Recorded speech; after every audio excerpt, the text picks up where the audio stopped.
صل علی سیدنا محمد وعلی آل سیدنا وبارک وسلم وصلی علیہ۔ قابل قدر مسلمان بھائیوں، قربانی کے حوالے سے ہمارے مسائل چل رہے ہیں۔ آج ہم قربانی میں شریک کرنے والوں کے شرائط بیان کریں گے۔ قربانی چونکہ ایک عبادت ہے جس کی وجہ سے جس آدمی کو آپ اپنے قربانی کے اندر شریک کرنا چاہتے ہیں ان کے لیے کچھ شرائط ہیں۔ ان میں سے نمبر 1، جس آدمی کو آپ شریک کرنا چاہتے ہیں اس کے لیے پہلی شرط یہ ہے کہ اس کا عقیدہ ٹھیک ہو۔ جس مسلمان کا عقیدہ ٹھیک نہ ہو، مثلا کسی نبی یا کسی رسول کو اللہ کا درجہ دیتا ہے یا اس کے عقائد اسلامی عقائد کے مطابق نہ ہو، تو ایسے آدمی کو قربانی کے اندر شریک کرنا جائز نہیں ہے۔ دوسری شرط یہ ہے، جس کو آپ قربانی کے اندر شریک کرنا چاہتے ہیں اس کی کمائی حلال کی ہو۔ اگر اس کی کمائی حلال کی نہیں تو اس طرح آدمی کو قربانی کے اندر شریک کرنا جائز نہیں۔ اگر شریک کر دیا تو اس کی وجہ سے باقی شرکاء کی قربانی بھی ضائع ہو جائے گی اور ثواب سے محروم ہو جائیں گے۔ اب یہاں پر ایک اور مسئلہ ذہن میں رکھے، حجامت کرنے والے نائی حضرات، آیا اس کو ہم اپنی قربانی کے اندر شریک کر سکتے ہیں یا نہیں؟ تو دیکھا جائے گا کہ جو نائی صرف داڑھی منڈاتے ہیں، چونکہ یہ حرام کرتا ہے، اس کی کمائی بھی حرام کی ہے، جس کی وجہ سے ایسے نائیوں کو قربانی کے اندر شریک کرنا جائز نہیں ہے۔ البتہ وہ نائی جو صرف بال منڈاتے ہیں، داڑھی وغیرہ نہیں منڈاتے، تو اس کی کمائی حلال کی ہے، بالاتفاق اس کو آپ اپنی قربانی کے اندر شریک کر سکتے ہیں۔ البتہ وہ نائی جو داڑھی بھی منڈاتے ہیں، بال بھی، تو اس کے بارے میں یہ حکم ہے کہ غالب گمان کیا جائے گا۔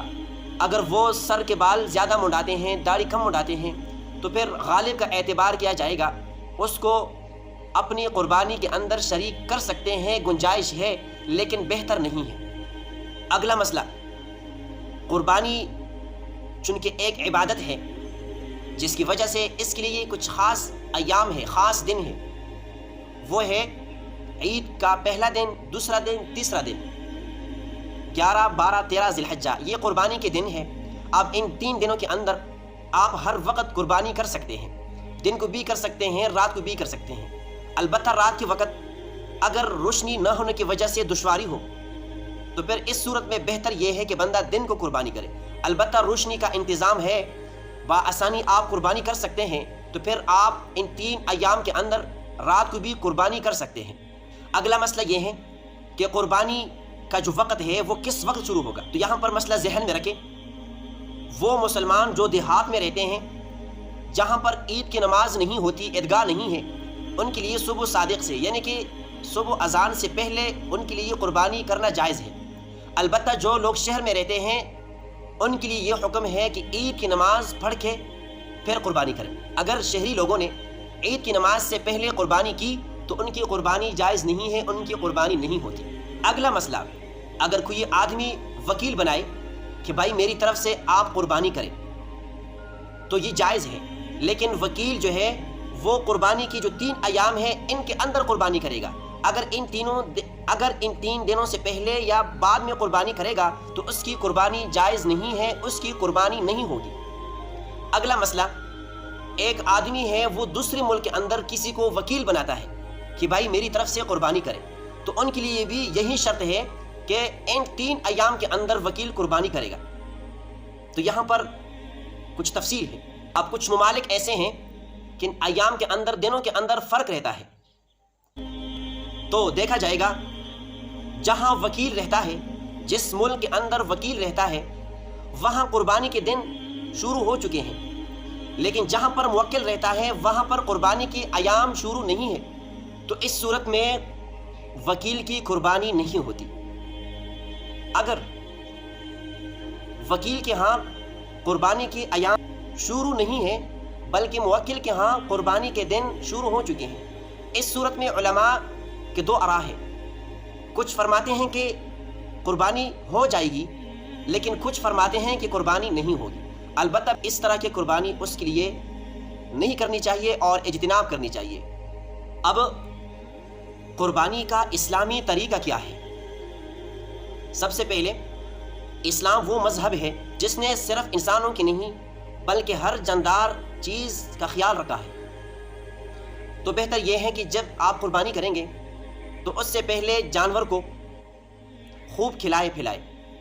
دوسرا یہ ہے کہ آپ ایک جانور کے سامنے دوسرا جانور ذبح نہ کریں، کیونکہ یہ طریقہ زندہ جانور کے لیے تکلیف کا باعث ہے۔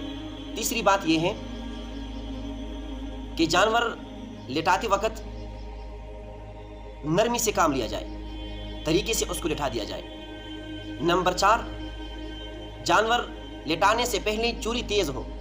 اکثر احباب ایسے ہوتے ہیں کہ وہ جانور کو لٹا دیتے ہیں، اس کے بعد چوری وغیرہ کو تیز کرتے ہیں۔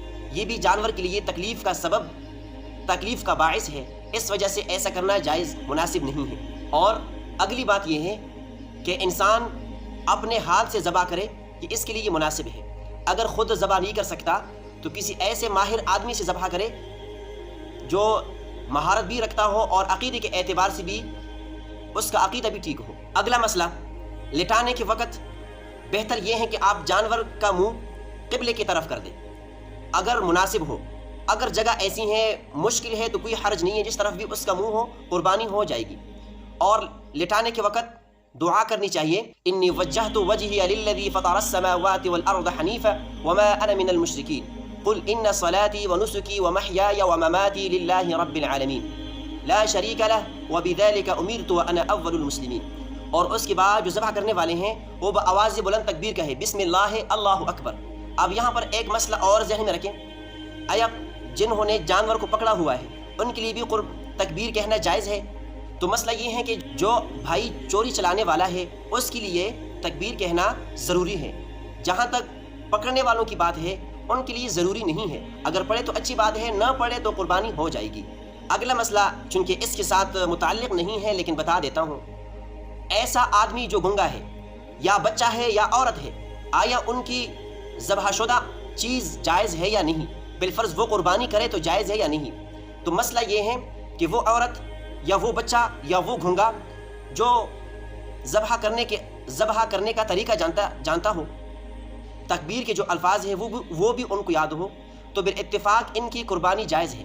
البتہ گھنگا جو کہ تکبیر نہیں پڑھ سکتا، اس کے لیے مسئلہ یہ ہے کہ اشارے سے اس کو سمجھایا جائے۔ اگر وہ اشارے سے تکبیر پڑھ سکتا ہے، کہہ سکتا ہے انگلی کے اشارے سے، اور مہارت بھی رکھتا ہو، تو اس صورت میں گھنگے کی قربانی بھی جائز ہے، قربانی ہو جائے گی۔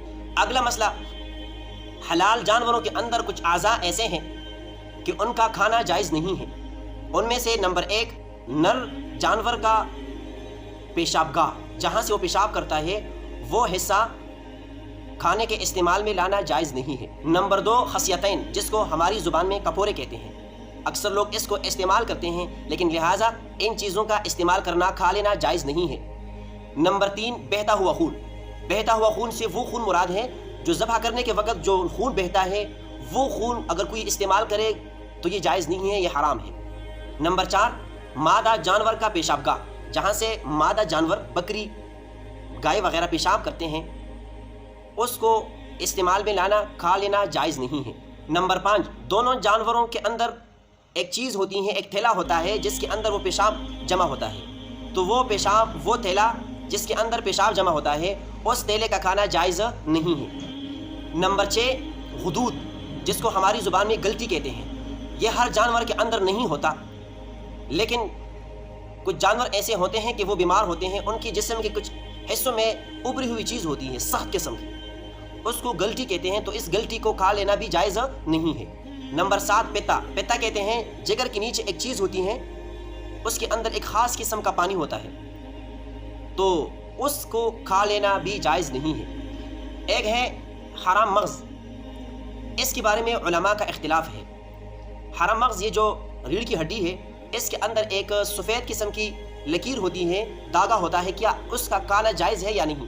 تو اس میں 2 آراء پائے جاتے ہیں، جائز بھی ہے اور ناجائز بھی کہا گیا ہے، تو بہتر یہ ہے کہ بندہ اس کو استعمال نہ کرے۔ اگلا مسئلہ، آیا حلال جانور کی اجڑی جائز ہے یا نہیں؟ یہ بالاتفاق جائز ہے۔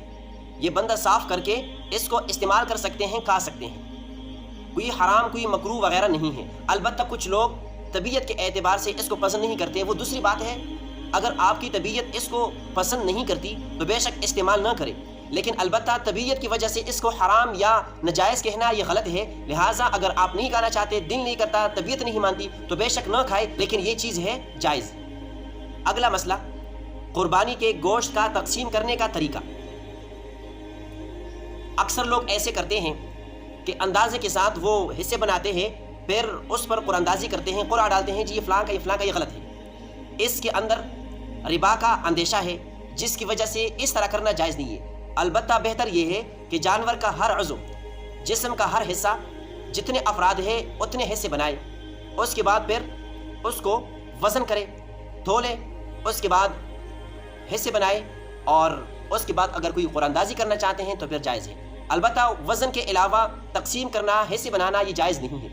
جو افراد ایک جانور کے اندر شریک ہے، 5 ہے، 6 ہے، 3 ہے، جتنے بھی ہیں، آیا قربانی کے وقت ان کا موجود ہونا ضروری ہے یا نہیں؟ تو مسئلہ یہ ہے کہ اگر کوئی موجود نہ ہو، کوئی ضروری نہیں ہے، البتہ بہتر یہ ہے کہ بندہ وہاں پر موجود ہو۔ گوشت کے حوالے سے قربانی کا گوشت اگر بندہ چاہے کہ مکمل گوشت خود کھا لے، کسی کو نہ دے، بہتر ہے، کھا سکتے ہیں، کوئی حرج نہیں ہے۔ اور اگر کوئی بندہ یہ چاہے کہ میں سارا کا سارا گوشت صدقہ کروں گا، غریبوں غرباء کے اندر تقسیم کروں گا، تو یہ بھی جائز ہے، لیکن بہتر یہ ہے کہ کچھ کھا لے۔ جو سب سے بہترین طریقہ ہے گوشت کے حوالے سے وہ یہ ہے کہ آپ گوشت کے 3 حصے بنائیں۔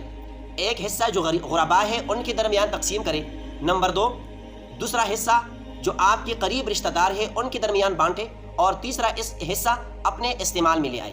یہ بہتر طریقہ ہے۔ اگلا مسئلہ قربانی کا جو گوشت ہے وہ آپ ایک دن میں استعمال کرنا چاہتے ہیں یا رکھتے ہیں، اسٹور کرتے ہیں، وہ آپ کی مرضی ہے۔ اس میں کوئی مدت نہیں ہے کہ بس 3 دنوں کے اندر ہی ختم کرنا ہے، نہیں، اتنے دن جتنے مہینے آپ رکھنا چاہتے ہیں رکھ سکتے ہیں، کوئی حرج نہیں ہے۔ اگلا مسئلہ قربانی کی جو کھال ہے، اس کو استعمال کرنے کے لیے 3 طریقے ہیں۔ نمبر 1 آپ اس قربانی کی کھال کو خود بھی استعمال کر سکتے ہیں، مطلب جنمات بنا سکتے ہیں، ڈول بنا سکتے ہیں، لیکن شرط یہ ہے کہ اس کو بیچ کر کے وہ پیسہ استعمال نہیں کر سکتے۔ وہ قربانی کی جو کھال ہے وہ آپ استعمال کر سکتے ہیں، لیکن اس قربانی کی جو قیمت ہے وہ آپ استعمال نہیں کر سکتے۔